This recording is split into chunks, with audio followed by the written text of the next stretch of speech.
కోనసీమ జిల్లాలో ప్రభల తీర్థం కార్యక్రమం కొనసాగుతోంది. 476 ఏళ్లుగా ఈ తీర్థాన్ని కనుమ రోజు నిర్వహించడం ఆనవాయితీగా వస్తోంది. ఇవాళ ఏకాదశ రుద్రుల 11 గ్రామాల నుంచి బయలుదేరి జగ్గన్న తోటలో కొలువుదీరబోతున్నారు. వారు అక్కడ ప్రజాక్షేమం కోసం చర్చించుకుంటారు అనేది నమ్మకం. ఈ ఉత్సవాలు చూసేందుకు 5-6 లక్షల మంది హాజరవుతారని అంచనా. అదేవిధంగా ఏడాది జగ్గన్న తోట ప్రభల తీర్థాన్ని రాష్ట్ర పండుగగా ప్రభుత్వం ప్రకటించింది.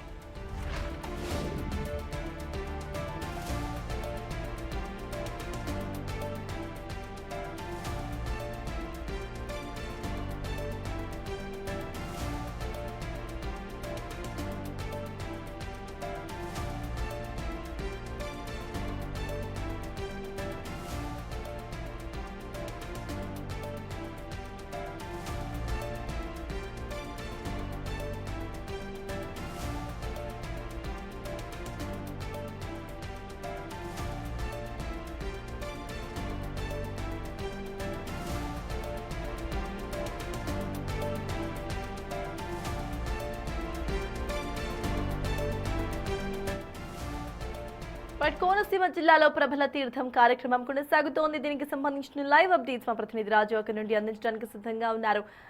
రాజు, చెప్పండి, ప్రెసెంట్ ఇక్కడ ప్రభలలు సిద్ధం చేసినట్టుగా అర్థమవుతోంది. మీ వెనక ప్రజలు కోలాహలం సైతం కనిపిస్తోంది. అక్కడ అప్డేట్స్ ఏంటి? అక్కడ ప్రజలు ఏమంటున్నారు? సిచ్యువేషన్ ఎలా ఉంది రాజు?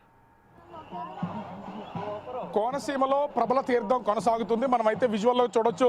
అసలు ఇది ఒక అద్భుతమైన బ్యూటీ ఇది. ఎందుకంటే చాలా తక్కువ మందికే ఇంత అదృష్టమో ఇంత అందమైనటువంటి లొకేషన్స్లో ప్రభల తీర్థం జరుగుతున్న దాన్ని చూడొచ్చు. ప్రజలందరూ రోడ్డు మీద వెళ్తున్నారు, కానీ ప్రభల మాత్రం చూస్తే పక్కన ఉన్నటువంటి చిన్న ఆ కాలువ నుండి అంటే అంచు నుంచి వెళ్తుంది. పూర్వకాలం ఎలా అయితే ప్రభల తీర్థం కొనసాగినటువంటి పరిస్థితి అయితే కనిపిస్తుందో దానికి అనుగుణంగానే ప్రస్తుతం అయితే ఈ ప్రభల తీర్థం కంటిన్యూ అవుతున్నటువంటి పరిస్థితి అయితే మనం చూడొచ్చు. ఇది చాలా కష్టంతో కూడుకున్నటువంటిది. ఎక్కడ ప్రజలంతా ప్రస్తుతం మనము వీళ్ళంతా కూడా చిన్న ప్రభ రోడ్డు పైన వెళ్తూ ఉంటే పైన ఉన్నటువంటి పెద్ద ప్రభ మాత్రము కింద పొలాల్లో వెళ్తున్నటువంటి విజువల్స్ ని కూడా మనం చాలా స్పష్టంగా చూడొచ్చు. ఇదొక అదృష్టంగా, ఎందుకంటే ఇప్పటికే మొత్తం అంతా ఈ ప్రభల తీర్థానికి సంబంధించి రోడ్డు పై నుంచి వెళ్తున్నటువంటి వాళ్ళకి మనమైతే ఆ వెళ్తున్న ప్రభనైతే మనం చూడొచ్చు ఇంత స్పష్టంగా.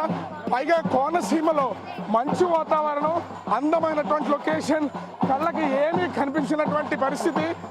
దీనికి అనుగుణంగానే ప్రస్తుతం ప్రభలను దాటుతున్నటువంటిది అయితే మనం ఎన్ని కష్టాలు కోర్చైనా సరే, ఎన్ని ఇబ్బందులు ఉన్నా సరే ఎవరు దీన్ని ఆగకుండా యువకులంతా కూడా ప్రస్తుతం ఈ ప్రభల తీర్థాన్ని కొనసాగిస్తున్నటువంటిది అయితే చూడొచ్చు. అంటే పంట పొలాల్లో నుంచి, కాలువల్లో నుంచి, చెరువుల మీదుగా ప్రస్తుతం అయితే ప్రభలు అనేవి కొనసాగుతూ ఉంటాయి.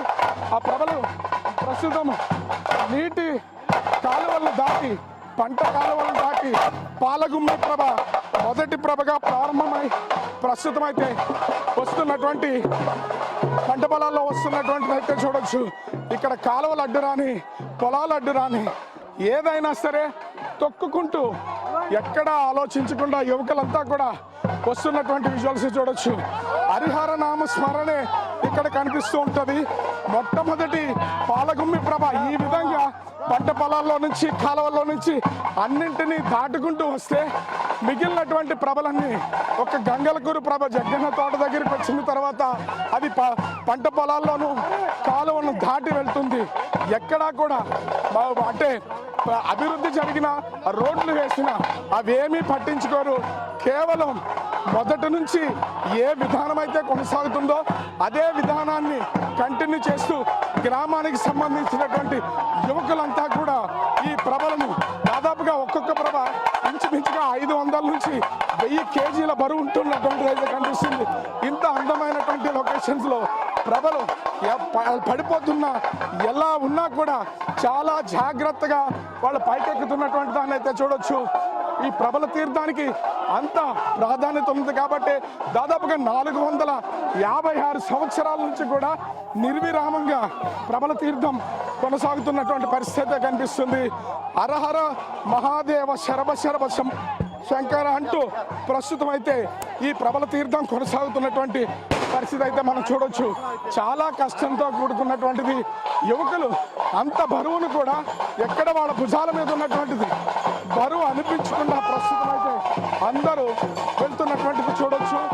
మొత్తానికి చూస్తే కోనసీమ ప్రబల తీర్థం అంగరంగ వైభవంగా ప్రస్తుతం అయితే పాలగుమ్మి ప్రభతో ప్రారంభమైనటువంటి పరిస్థితి అయితే కనిపిస్తుంది.